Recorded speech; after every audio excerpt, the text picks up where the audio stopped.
The traveling is always pretty difficult for me throughout the season, and I go like full commitment. I'm traveling for that entire month and a half. Some athletes go back home for 3 days and then they're back somewhere else for 3 days, and then they kind of bounce back and forth. But I'm all in. I just go. I feel like it's best for me to do it that way, just because of like the mindset and really enjoying the places that we get to go to.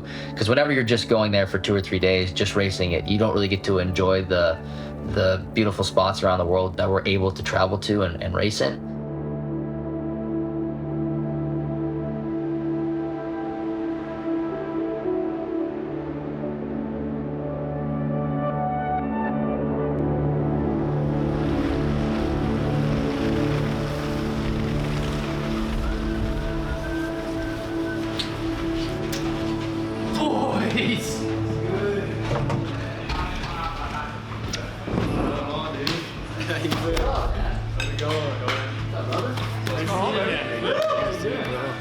My good friend Jack Schram, he's someone that is a veteran of the sport. He's been at it for a long time, and he's a very competitive person.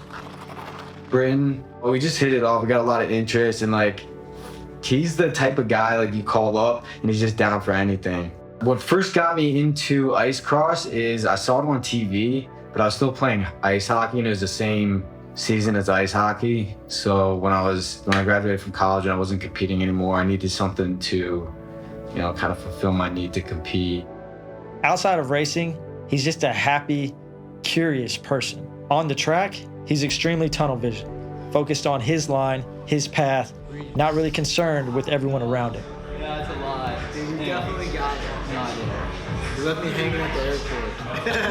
See, I told you, bro. Ski photo I have that I showed Jack. It's like as steep as this. I've been traveling with Eric Malenkovic like the last couple of seasons a lot, because it just seems like we're always just on the same route, and he's always just down to go to all the races, and I'm always going to all the races, so we end up traveling with each other. Eric is like the Forrest Gump of ice cross. This dude is hilarious. He's super unique, really athletic dude. He's got a lot of experience skateboarding, and his style, bringing that over to ice cross. He's really great at jumping. Having Eric around is always good laughs. I started traveling with Jack ice cross when I saw him in Finland, and just kept hanging out since then. Jack's a little unpredictable. He has a very unique style of racing. He's he a lot of arms whenever he skates and everything like that. So he can be kind of dangerous to be close to. Friendship goes out the window. The respect is always there, but it's not like he's going to let me win whenever he's trying to win. He's a wild racer. So you have to be wary of that guy, because if he falls in front of you or tries to make a risky move on a turn or something like that, that can sewer me. I'm weary of riders like him.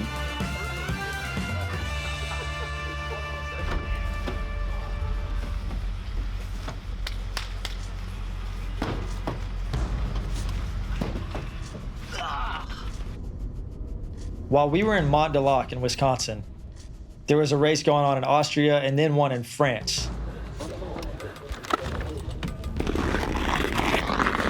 The way the point system is set up for the 2023 season is all based on your top 3 finishes. Because there's races all over the globe and these athletes aren't making a lot of money, it only seemed fair to just take the top 3 points, and then that determined the world champion. Jack Schram trailing Luca Delago right to the finish line. Jack, Rob, and Luke Webb, Aussie Crasher, all went to Austria first and then France, and then they met up with us in Quebec. The France track was a fast track.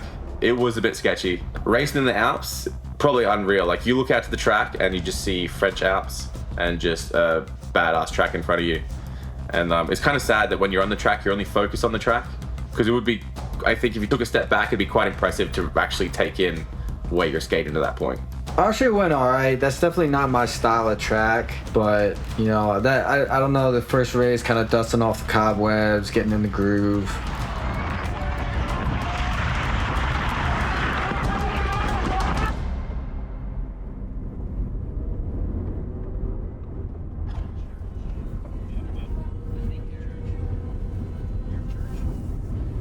race in Canada, man, that was brutal conditions.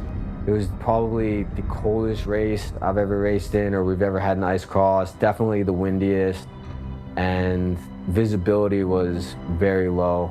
And you didn't want any point of your skin exposed because it was so cold and windy, and we didn't get any training runs. We just went right to time trials, and it was just basically like skating a track blind. So it was interesting. That's just what we have to deal with in this sport. Unfortunately, the spot that we were going was like -40, wasn't the best weather and everything. The coldest I've ever been. That track is officially the coldest track I've ever skated in. And it was actually kind of fun. So pump tracks are my thing. It was a bit annoying we didn't get as many runs on the track as I would like, because I think with the pump track, there are a lot of technicalities you need to get right to go fast. So you need to be very efficient in your motions. And yeah, just the guys that beat me were just quicker. We have Luke Webb, the Aussie crasher, at the outside gate here. Seems to be making it past the round of 64 more consistently, but not off to a good start here. He and Arthur Fort are bringing up the rear. Luke Webb in third place in that heat, and unfortunately is eliminated in the round of 32, and you could see the disappointment on his face. But 22nd place is not a bad result here at all for Webby. I had a lot of negative thoughts going into Quebec after I saw the track and saw the conditions. And then I had to talk with Jack, and we were just kind of bitching about the track and everything. And then we're like, you know what?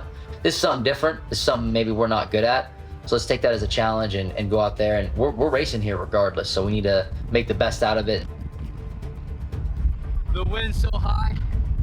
It's so fucking cold out that the ice is just absolute garbage. And then when it came to race day, I ended up kind of clipping skates and taking a toe pick. I looked like a ballerina on ice and spun out, and I just couldn't catch back up. So I was eliminated. I think I finished 20th. So not my best work. Brittan struggled, got knocked out, round of 32. Jack struggled, got knocked out, round of 32. Ozzy struggled, got knocked out, round of 32. I mean, you turn that first corner and you basically hit a brick wall of 40-mile-per-hour wind. But then there's Rob Worling. So Quebec was maybe one of the most interesting races I've ever been a part of. That is the coldest weather I've ever had to deal with. Rob Worling just effortlessly stepping over the rollers, making it look too easy. I actually felt really comfortable on that track. I know a lot of people felt awkward on it because it was really hard to generate speed because there wasn't a lot of downhill on it. That honestly might be one of the most comfortable tracks I've felt on all year. He's stable on his feet. He made Quebec look easy. So we have two Canadians, Robin Worling and Stephen Cox, in the finals here in the only race in Canada this season, and they get a great start as Rob pulls out in front. No surprise here, as he has looked smooth as butter on this national ice cross track. Rob leads in this final race from the beginning till the end and takes his place atop the podium for the first time in his ice cross career. We'll see what happens the rest of the season, but right now Rob is setting himself up for his first World Championship.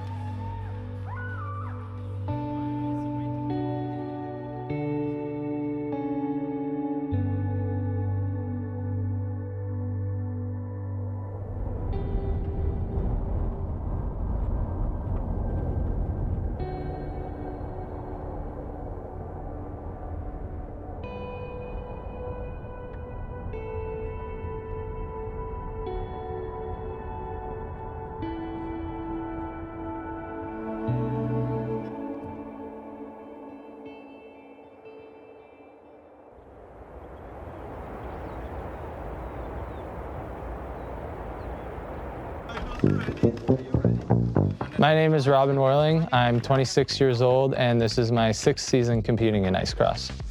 Yeah, so growing up, I'd say my two main sports were tennis in the summer and hockey in the winters. And yeah, in 2017, I competed in ice cross for the first time. There was a junior category in my hometown of Ottawa, so I went to the track. It was definitely pretty intimidating. It was a big end-of-year season track, and I'd never skated downhill before, but you know, first couple runs were a little rough, but I mean, I was hooked instantly, and yeah, I've competed every season since.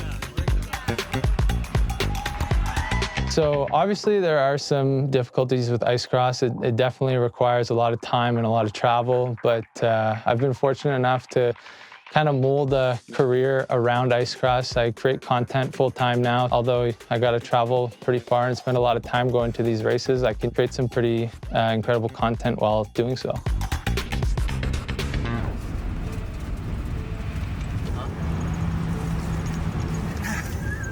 I fell asleep across the border in Europe.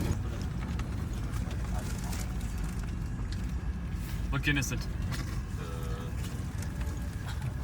Oh, right there. You gotta press that maybe. Here we are. Here we go.